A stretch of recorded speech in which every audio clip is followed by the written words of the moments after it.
ایک سرسبز و شاداب وادی میں ایک چھوٹا سا گاؤں آباد تھا۔ اس گاؤں کے لوگ امن و سکون سے زندگی گزار رہے تھے، لیکن ان کے درمیان ایک مسئلہ تھا۔ گاؤں کے باہر ایک پراسرار غار تھا جس کے بارے میں مشہور تھا کہ اس میں ایک خوفناک عفریت رہتا ہے۔ گاؤں والوں نے کبھی اس عفریت کو نہیں دیکھا تھا، لیکن بزرگوں کی کہانیاں ان کے دلوں میں خوف پیدا کرتی تھیں۔ ہر سال گاؤں والے مل کر ایک قرعہ اندازی کرتے تھے، اور جس کا نام نکلتا اسے اس خوفناک عفریت کی بھین چڑھایا جاتا تاکہ وہ گاؤں کو نقصان نہ پہنچائے۔ یہ ایک ظالمانہ رسم تھی، لیکن خوف نے سب کو خاموش کر رکھا تھا۔ ایک سال قرعہ اندازی میں ایک نوجوان لڑکی کا نام نکلا جس کا نام رانی تھا۔ رانی بہت بہادر اور سچ بولنے والی لڑکی تھی۔ جب اسے معلوم ہوا کہ اسے عفریت کی بھین چڑھایا جائے گا تو وہ ڈر گئی، لیکن اس نے ہار نہیں مانی۔ اگلے دن جب گاؤں والے رانی کو غار کی طرف لے جا رہے تھے تو اس نے ایک فیصلہ کیا۔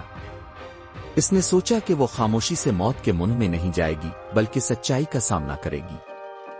غار کے دہانے پر پہنچ کر رانی نے گاؤں والوں سے کہا، میں اس رسم کو نہیں مانتی۔ ہم نے کبھی اس عفریت کو نہیں دیکھا۔ ہم صرف ڈر کی وجہ سے ایک دوسرے کو قربان کر رہے ہیں۔ گاؤں والے حیران رہ گئے۔ کسی نے کبھی اس رسم پر سوال نہیں اٹھایا تھا۔ بزرگ غصے سے بولے، خاموش رہو لڑکی، عفریت ناراض ہو جائے گا۔ لیکن رانی نے ہمت نہیں ہاری۔ وہ غار کے اندر چلی گئی، اکیلی اور بے خوف۔ غار کے اندر اندھیرا اور خاموشی تھی۔ رانی نے اپنی آواز بلند کی اور کہا، اگر یہاں کوئی عفریت ہے تو سامنے آؤ، میں تم سے ڈرنے والی نہیں ہوں۔ غار میں کوئی جواب نہیں آیا۔ رانی اور آگے بڑھی، اس کے ہاتھ میں ایک مشل تھی۔ اچانک اس کی مشل کی روشنی ایک کونے پر پڑی۔ وہاں کوئی خوفناک عفریت نہیں تھا بلکہ ایک بوڑھا اور زخمی ریچھ پڑا تھا۔ ریچھ ایک گہری کھائی میں گر گیا تھا اور مدد کے لیے بے بس تھا۔ رانی کو فوراً سمجھ آ گیا کہ گاؤں والوں نے اپنی لاعلمی اور خوف کی وجہ سے ایک افسانہ بنا لیا تھا۔ کوئی عفریت نہیں تھا، صرف ایک بے بس جانور تھا۔ رانی نے فوراً گاؤں والوں کو واپس بلایا اور انہیں سچائی بتائی۔ جب لوگوں نے زخمی ریچھ کو دیکھا تو انہیں اپنی غلطی کا احساس ہوا۔ ان کا سالوں کا خوف بے بنیاد تھا۔ اس دن کے بعد گاؤں والوں نے اس ظالمانہ رسم کو ختم کر دیا۔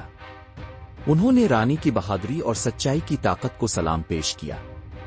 رانی نے نہ صرف اپنی جان بچائی تھی بلکہ پورے گاؤں کو ایک جھوٹے خوف سے آزاد کر دیا تھا۔ یہ کہانی ہمیں سکھاتی ہے کہ سچائی میں بہت طاقت ہوتی ہے۔ خوف اور جہالت کی تاریکی میں سچائی کی ایک چھوٹی سی کرن بھی روشنی لا سکتی ہے۔ ہمیں ہمیشہ سچ بولنے اور حق کا ساتھ دینے کی ہمت رکھنی چاہیے، کیونکہ سچائی بالآخر فتح یاب ہوتی ہے۔ جی ہاں دوستو، امید ہے کہ آپ کو یہ ویڈیو بہت پسند آئی ہوگی۔ اگر آپ کو یہ ویڈیو اچھی لگی ہو تو براہ کرم اسے لائک کریں، اپنے دوستوں کے ساتھ شیئر کریں اور ہمارے چینل کو سبسکرائب کرنا ہرگز نہ بھولیں۔